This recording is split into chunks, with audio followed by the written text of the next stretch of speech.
Hi, Andy Peters here, Caldwell ISD Superintendent.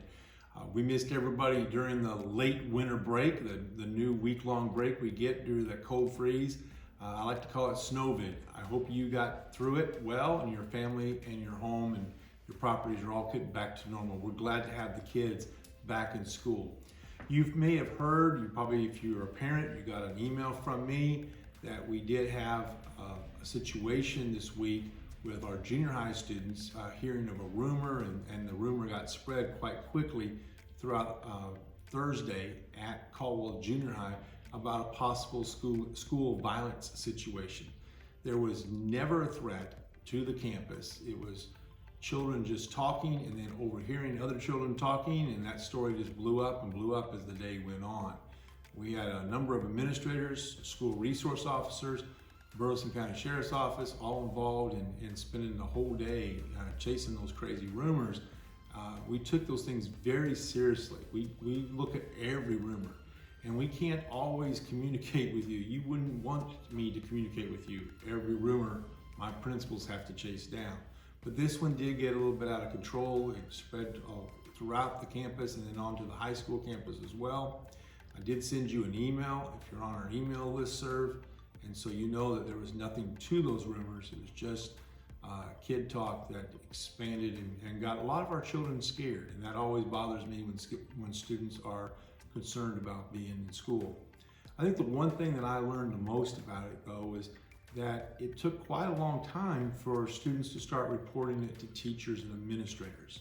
So the lesson I think we need to all work together on as parents and as educators is to make sure our children know that if they feel threatened in any way, they hear something at all that they don't like and doesn't make them comfortable, they need to report it to an adult.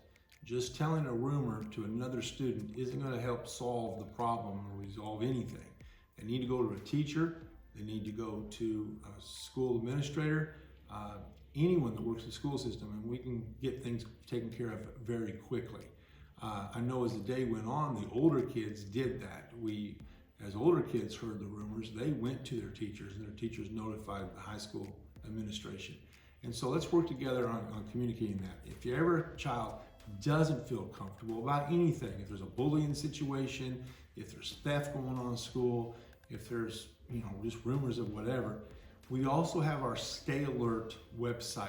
You go to our website under resources, drop down there, and we'll show it to you. There's a big picture that says Stay Alert, and you can click on that and you can report anonymously.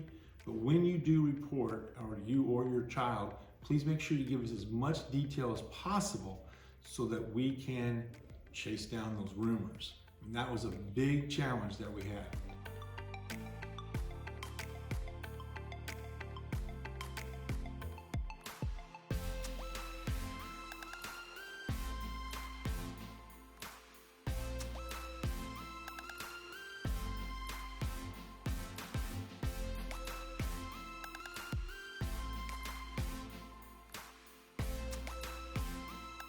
This morning, Mr. Mossick, our assistant principal at the junior high, did go to each of the classrooms of 7th and 8th graders and talk to each of those classrooms about the fact that these were just rumors, that nobody was ever in a dangerous situation. I want to thank the Burleson County Sheriff's Office and the Caldwell Police Department for responding yesterday afternoon and helping us throughout the day with the investigation, but also just helping us feel better by being around the campuses, and they did that as well as this morning. We don't have to always do that, but it does make us feel better when we're able to have them. So thank you to all our local law enforcement officers. We also have 2 school resource officers who are both trained and employed by the Burleson County Sheriff's Office, and they are in constant communication with local law enforcement officers. So we appreciate both of our own personal police officers right here at Caldwell ISD that are here to help watch over us and take care of us. And they're very approachable men. And so our kids like talking to them. So encourage your child to visit with an SRO the next time they get an opportunity. This is the end of February, and that means spring break is just a couple weeks away. And then we get into our testing season. It's hard to believe it is almost graduation. People are probably asking, what are we going to be doing at the high school? And other campuses, we will have many of our events. We will continue to have all of our events. We'll have to do what we have to do with COVID, but we want to have life as normal as possible for the kids at Caldwell. And so we will be offering end of the year banquets and other end of the year events, but we may have to limit, of course, ticketing for those events so that we can have our social distancing. As always, we appreciate you to having your face mask when you're cannot social distance, and when you come on onto our campuses. We are limiting still who can come onto the campus, but we have many activities after school, and we're going to continue to do that because we want to showcase the talent of our young people, and we're very proud to have them.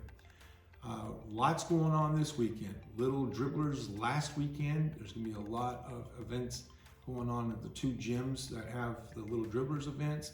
We have our Swarm tournament, so our softball girls and a number of schools will be here playing softball. And if the rain is not too bad to us, we're going to be pouring concrete for the new junior high locker room, weight room. So a lot of construction going on as well. Please be mindful, watch for police officers and others that might be directing traffic if you're on our campus this coming Saturday. For Caldwell Independent School District, I'm Andy Peters, and that's a wrap.